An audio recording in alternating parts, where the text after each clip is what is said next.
कांग्रेस को छोड़कर आज मैंने भारतीय जनता पार्टी की सदस्यता ली है। कांग्रेस तुष्टीकरण की राजनीति करती आई है। एक तरफ तो कहती है कि हम सभी वर्गों को साथ लेके चलेंगे, लेकिन इसके ठीक उलट अगर हम देखें तो किसी को भी साथ लेके नहीं चल रहे, सिर्फ अपना परिवार लेके साथ चल रहे। और ऐसे में जहां जनता के हित को दरकिनार किया जा रहा है, पीछे रखा जा रहा है, वैसी पार्टी में बने रहने का कोई औचित्य नहीं था। इसलिए मैंने कांग्रेस को त्याग दिया और भारतीय जनता पार्टी के साथ अब मैं जनता की सेवा करूंगी। माननीय प्रदेश अध्यक्ष श्रीमान बाबूलाल मरांडी जी, आदरणीय नेता प्रतिपक्ष श्रीमान अमर कुमार बावरी जी, आप दोनों से आग्रह है कि पार्टी का पटका बंद न करके सर्वप्रथम पार्टी की सदस्यता ग्रहण करें।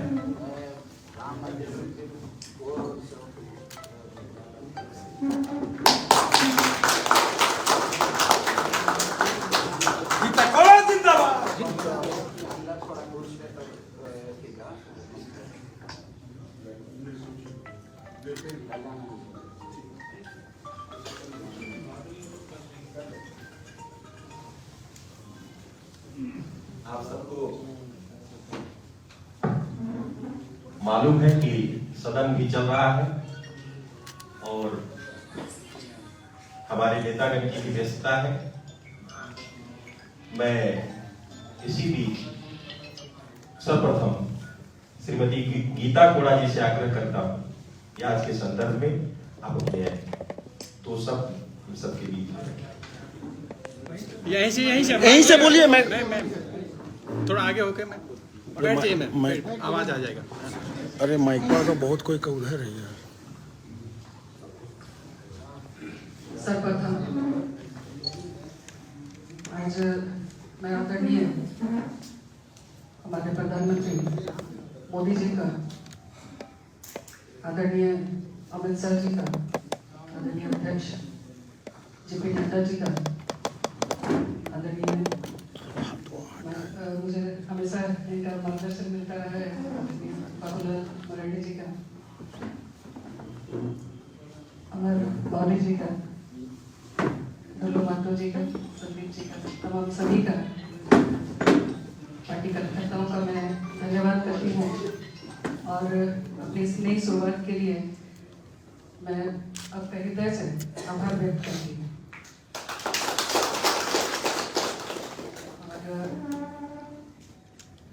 कांग्रेस को छोड़कर आज मैंने भारतीय जनता पार्टी की सदस्यता ली है। इसके पीछे जो कारण है सब विदित है। जिस तरीके से कांग्रेस ने लगातार देश को गर्त में डाला है, जिस तरह से कांग्रेस तुष्टीकरण की राजनीति करती आई है। एक तरफ तो कहती है कि हम सभी वर्गों को साथ लेके चलेंगे, लेकिन इसके ठीक उलट अगर हम देखें तो किसी को भी साथ लेके नहीं चल रहे, सिर्फ अपना परिवार लेके साथ चल रहे। तो ऐसी परिस्थिति में, क्योंकि हम लोग सार्वजनिक जीवन में हम लोग राजनीति करते हैं और राजनीति का मकसद है जन का सेवा करना, जनता के बीच में रहना। और ऐसे में जहां जनता के हित को दरकिनार किया जा रहा है, पीछे रखा जा रहा है, वैसी पार्टी में बने रहने का कोई औचित्य नहीं था।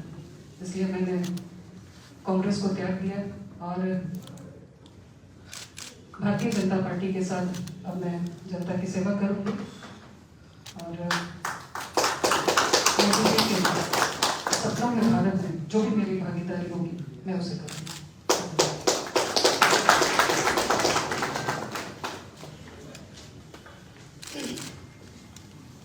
धन्यवाद आदरणीय गीता कोड़ा जी। मोदी जी के नेतृत्व में आपने भारत को मजबूत करने के लिए जो संकल्प लिया है, पुनः आपका हृदय से हम सब आभार प्रकट करते हैं। आपका धन्यवाद करते हैं। अब मैं नेता प्रतिपक्ष श्रीमान अमर कुमार लावली जी से आग्रह करता हूं कि दो शब्द आपके संदर्भ में रखें। भारत माता की जय। भारत माता की जय। कांग्रेस मुक्त भारत का जो संकल्पना प्रधानमंत्री जी ने दिया है और इस बार 400 के पार जा करके मोदी जी को प्रधानमंत्री बनाना है। 170 की सीटें जीतनी है और झारखंड उस लक्ष्य को पूरा करने के लिए आदरणीय प्रदेश अध्यक्ष और हम सबके नेता बाबूलाल मरांडी जी का संकल्प की 14 लोकसभा में कमल खिलाना है। इस दृष्टिकोण से सिंहभूम की जो सीट 62 की जो सीट पिछले बार 2019 में बाकी रह गई थी, उस सीट से आप सांसद हैं, पूर्व विधायक भी रहे हैं, प्रदेश के कांग्रेस कमेटी के उपाध्यक्ष भी रहे हैं। सारे पदों से कांग्रेस से त्याग पत्र लेकर के मोदी जी की गारंटी पे भरोसा करते हुए और 2047 के विकसित भारत की जो यात्रा प्रारंभ हुई है मोदी जी के नेतृत्व में, उसमें अपनी महत्वपूर्ण भागीदारी निभाने के लिए कोल्हान समेत पूरे झारखंड प्रदेश में आप एक अच्छी वक्ता हैं, अच्छे नेतृत्व करता है।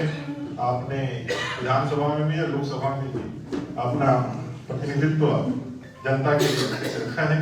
आज आपने कांग्रेस छोड़ करके भारतीय जनता पार्टी के विश्व की सबसे बड़ी पार्टी का नाम थामा है।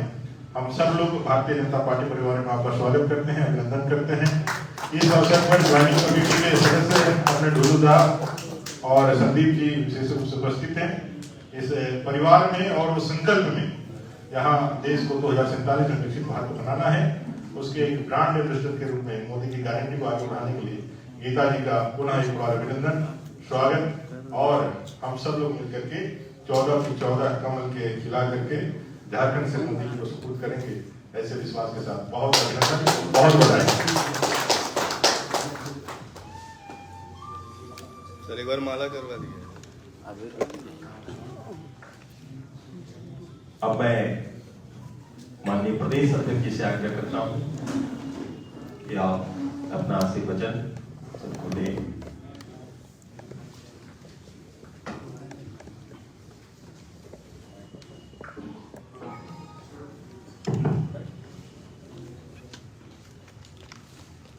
चलो भाई, बहुत बहुत धन्यवाद आप सबको। सबसे पहले तो आज श्रीमती गीता कोड़ा जी को और उनके तमाम सहयोगी साथियों को पार्टी में स्वागत करते हैं, अभिनंदन करते हैं और हमारी ओर से सबको बहुत बहुत बधाई है, बहुत बहुत शुभकामनाएं। वास्तव में गीता कोड़ा जी के बारे में बताने की जरूरत नहीं है, हम सब लोग जानते हैं। झारखंड के पूर्व मुख्यमंत्री रहे मधु कोड़ा जी, उनकी श्रीमती, उनकी पत्नी, और उस क्षेत्र में लगातार सेवा करती रही। पहले भी 2 बार विधायक वहां से रही है, जगन्नाथपुर से विधायक के बाद फिर सांसद बनी और लगातार काम कर रही है। और इस समय कांग्रेस पार्टी के भी वो कार्यकारी अध्यक्ष भी थे। यानी प्रदेश में जिनकी सरकार हुआ उस पार्टी को छोड़ करके भारतीय जनता पार्टी में आना, तो स्वाभाविक रूप से हम कह सकते हैं कि आज देश में जो नरेंद्र मोदी जी के नेतृत्व में सरकार चल रही है, उनके कामों की इन्होंने खुद भी प्रशंसा की और उनके कामों के प्रति जो एक झुकाव और उससे आकर्षित होकर के और पार्टी में योगदान करना और फिर पार्टी को मजबूत करने की दिशा में निश्चित रूप से श्रीमती गीता कोड़ा जी के पार्टी में योगदान से कोल्हान प्रमंडल ही नहीं बल्कि संपूर्ण झारखंड प्रदेश में भारतीय जनता पार्टी को एक नई ताकत, एक नई ऊर्जा और जैसे पिछले लोकसभा चुनाव में भारतीय जनता पार्टी या एनडीए गठबंधन 12 सीटें जीते थे, उसमें से जो 1 सीट नहीं जीते थे उसमें से 2 सीट नहीं जीते थे, उसमें 1 सीट चाईबासा पश्चिम सिंहभूम था और दूसरा राजमहल था। तो अब मैं कह सकता हूं कि निश्चित रूप से अब झारखंड की जो 14 लोकसभा सीटें तो अब भारतीय जनता पार्टी के खाते में आएंगे और मजबूती से हम सब लोग जीत दर्ज करेंगे और देश के प्रधानमंत्री नरेंद्र मोदी जी को झारखंड से 14 लोकसभा सीट हम सब लोग विजय बना करके उनको देंगे।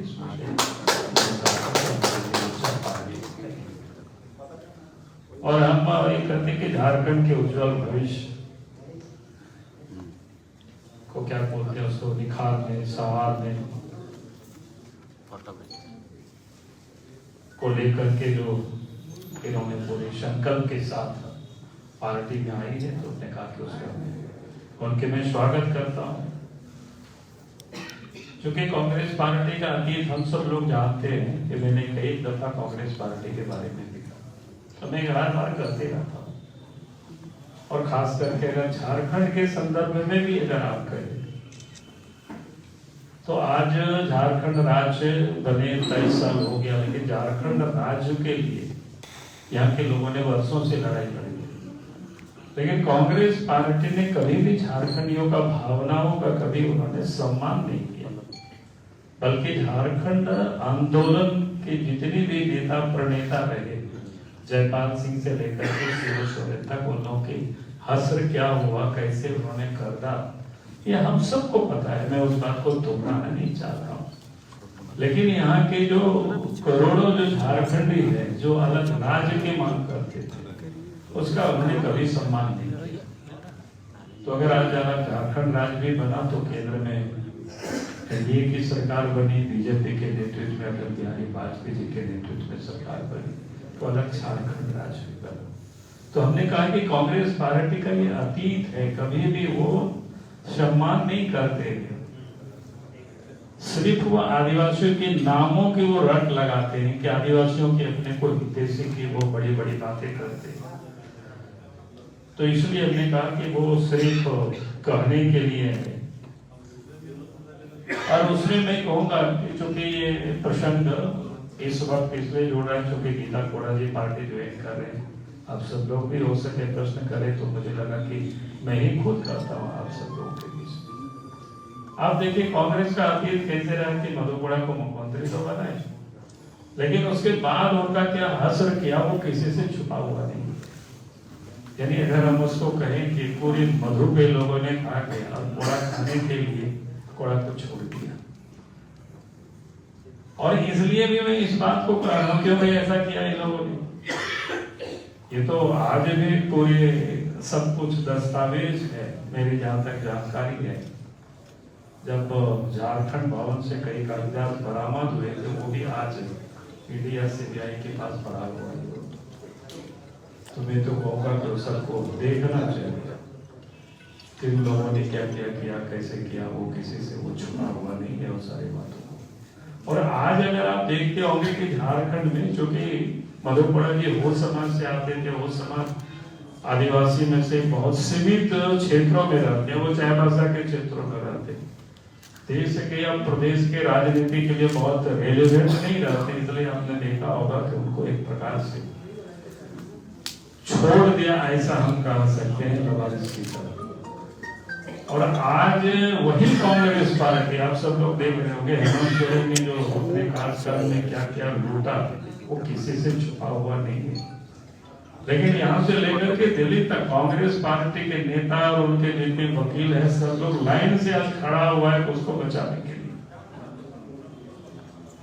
क्योंकि वो जिस समाज से आते हैं थोड़ा उसकी संख्या अधिक है, फिर अमीर पॉलिटिशियन में से वो माने जाते हैं आज के तारीख में।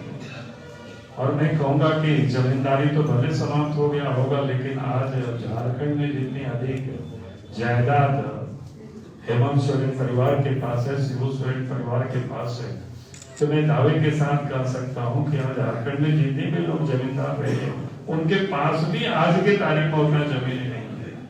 और इसलिए आप देखते होंगे कि हाई कोर्ट सुप्रीम कोर्ट लेकर के बड़े बड़े मंत्री वकीलों को लाइन से खड़ा कर देते हैं, और वो लोग भी खड़े होते हैं। कांग्रेस भी यहाँ से वहां तक लड़ाई लड़ रहे हैं कि नहीं भाई ये तो बड़ी क्या बोलते हैं अच्छे है, ईमानदार है, आदिवासी है, इसके लिए लोग आवाज उठाते हैं, जबकि मधुपुरा भी आदिवासी थे।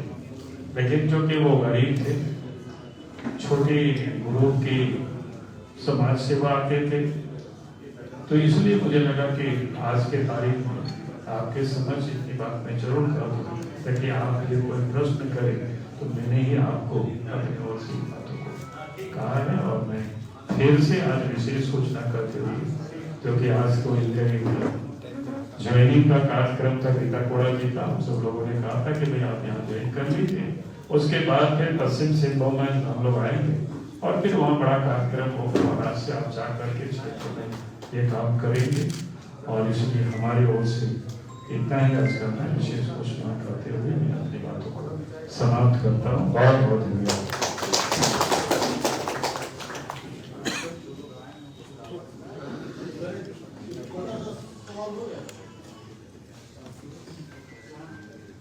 सवाल जवाब ले लेते हैं सर। हाँ बोला हाँ जल्दी दे दीजिए शिवपूजन जी। सवाल जवाब थोड़ा सा सर बाबूलाल आगे जी, साउंड। आप कह रहे हैं कि कोड़ा जी बेचारे लाचार थे, मधु किसी और ने खा लिया, कोड़ा के लिए छोड़ दिया।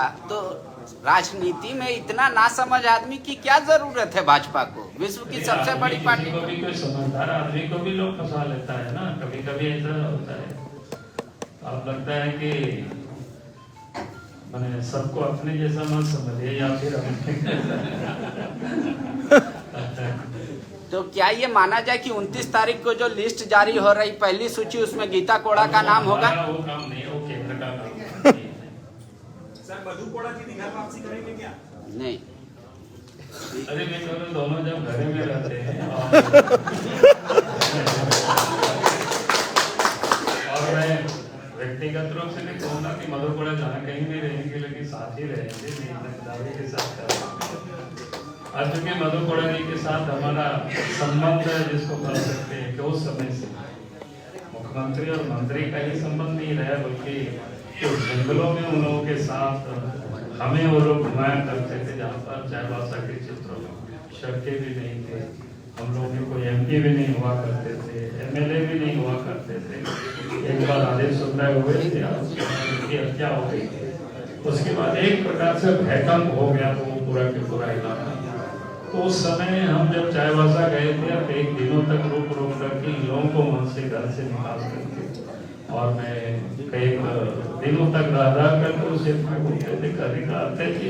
उस समय से उनका संबंध रहा, लेकिन काल में अब हम सब लोग थोड़ा एक दूसरे को विश्व गए थे। अब हम लोग सब एक जगह इकट्ठे होकर के और झारखंड को भी मजबूत कर रहे हैं, भारतीय जनता पार्टी को भी मजबूत कर रहे हैं। तो मतलब 400 का लक्ष्य ऐसे ही तोड़ फोड़ के पूरा होगा।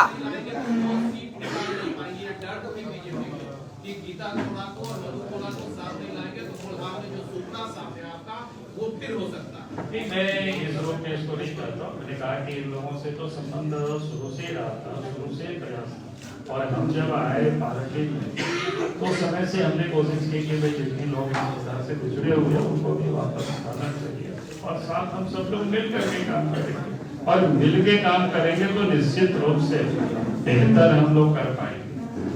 तो आपने वो जनजाति बात आपने कही, क्या झारखंड में ऐसा है कि जो सोरेन या मुंडा है या जो दूसरे ट्राइबल है वो समृद्ध हैं और वो है आपने पार्टी ट्राइबल में नहीं है, ये कांग्रेस पार्टी इस प्रकार की राजनीति किया उन्होंने, ये बात मैंने कहा।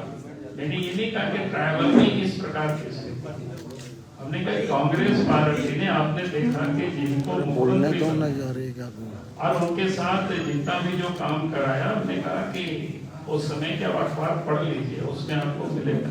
और हम तो कहेंगे कि मधु कोड़ा जी को उस समय पूरे परत आप बोल दीजिएगा, बता दीजिएगा कि किन लोगों ने कितना मधु क्या क्या किया है। सो अगर वो कर देंगे तो फिर सबकी खड़िया खड़ी हो जाएगी, ऐसा थोड़ा है। तो ऐसी सहानुभूति आपके हेमंत जी के साथ भी है ना? हेमंत जी को भी अभी कांग्रेस ने साथ देके बनाया है। अरे मैंने क्या कहा कि हमने कहा कि उनके लिए तो आप देख रहे हैं ना, बड़े बड़े वकील को दिल्ली से लाते हैं, सारे कांग्रेस पार्टी खड़े हैं, शीर्षासन कर रहे हैं। जबकि मैंने कहा कि झारखंड को नदी के बालू को लूट लिया पूरी तरह से, कोयला को लूट लिया, पत्थर को लूट लिया, जमीन, तो हमने कहा कि जमींदारी समाप्त हो गई। आज तो रातों महाराजा के पास भी उतनी जमीन नहीं है, पद्मा महाराजा के पास भी जमीन उतनी नहीं है जितना हेमंत सोरेन के परिवार के पास है, यहाँ शिबू सोरेन के परिवार के पास है। पूरे झारखंड में उसके पास जमीन है। 108 दस्तावेज तो हाई कोर्ट में हेमंत सोरेन ने, शिबू सोरेन ने खुद दिल्ली हाई कोर्ट में दाखिल किया था। अब वो तो जितना दाखिल किया उसकी मैं बात कर रहा हूँ, जो दाखिल नहीं किया है वो सारी चीजें जिस दिन सीबीआई की जांच हो जाएगी तो ये सारे कुछ पता चल जाएगा कहाँ कहाँ क्या है, कितना और बेनामी है उसका तो अलगे है उसकी कहानी। तो सर आखिरी सवाल, दूसरों को भी पूछने आखिरी पिताजी से एक सवाल। क्या 14 बोले? अशोक भाई हाँ। अरे वो आ जाएंगे, उसमें चिंता कर। सर 14 राजमहल का बनेगा, चायवासा को भर दिए, राजमहल का बनेगा। जल्दी हो जाएंगे सर पिताजी ठीक है, चलिए सर बहुत बहुत धन्यवाद।